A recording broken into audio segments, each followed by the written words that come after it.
My online net batch students ask me several doubts. They're very intelligent doubts, and if I answer them, it will be helpful for many people. So I am attempting to answer some of their doubts. One question I got is, what is a discourse exactly? Discourse, in the ordinary sense of the word, means communication. Discoursing with someone means communication, or it can also mean discussion and debate.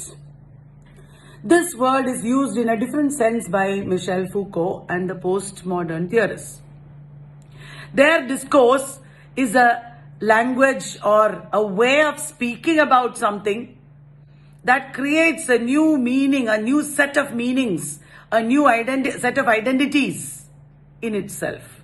For example, the discourse of terrorism.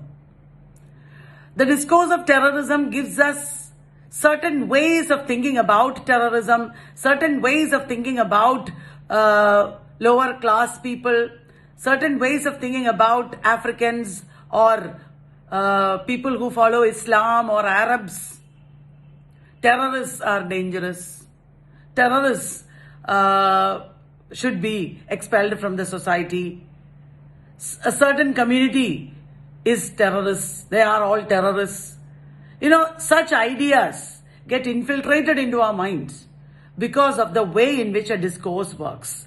The discourse of gender means certain ways we get from that discourse of thinking about that gender. Because of the discourse of gender, we think about men and women in certain ways.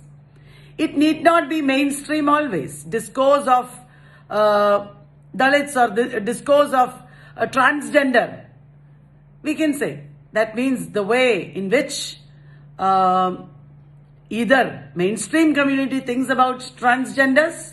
It can also be a counter discourse that the transgender people create for themselves. So a discourse is a very basic concept. Discourse of the nation, discourse of truth, discourse of religion, discourse of Christianity, discourse of literature, we can say. Discourse is something that is political. Discourse is all about power and the various ways in which power works. I hope you understood that one. The next question I have here is, what is a prophesied Messiah and messianic perfection, etc.? In Paradise Regained, I used these terms when I taught them. Jesus Christ was prophesied as the Messiah or the Savior. And a Messiah is a man with perfection, messianic perfection. Satan tempted Jesus Christ in order to destroy his messianic perfection, in order to make him sin. That is the meaning. It happens in Paradise Regained. One person has asked a very general question about the method of studying the works of authors. He or she is asking, do we have to study summaries of all works? Do we have to, choose some works and study those only, etc.? Well, there is no formula for it. What NTA expects is, you should know the major authors and their major as well as minor works. What is the list of those works? I can't suddenly give you because it requires reading and experience. That is why we have the encyclopedia where all these works are given from British literature. American literature encyclopedia is coming up. And if you don't want to read the encyclopedia, of course, it is more difficult, but it is also possible. You have to look at the works that I've given. For my online students, it's okay because they have my PDF, which is very, very exhaustive. And wherever I have given summaries, there you have to read extra. Suppose you're not my online student, suppose you don't have my encyclopedia, then it's a little time consuming because you have to study all the major works of major authors and also the minor works of major authors. And these importance of these books that you need to know the summaries of, it comes from Central University and other syllabi. It comes from literary histories. It comes from their critical reception. So That is why you need a guide. That is why you need a teacher, a good teacher to tell you all these things.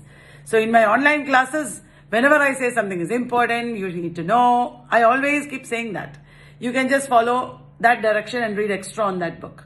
Otherwise, the easiest way is to procure the encyclopedia or some very good advanced level material like that. Otherwise, it takes a little time, but it is possible. Okay, the next question I have is, did economy prosper during the 14th century amidst Black Death? Obviously not. The poor people began dying in large numbers. This affected the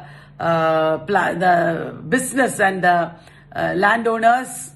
They did not find cheap labor. They tried to import labor from the continent. This led to peasants' revolts. Economy did not prosper. It was severely affected by Black Death. And the GDP seriously went down in the 14th century. What is trans-border literature? That is the next question. Trans-border is an easy word to understand. It means across borders.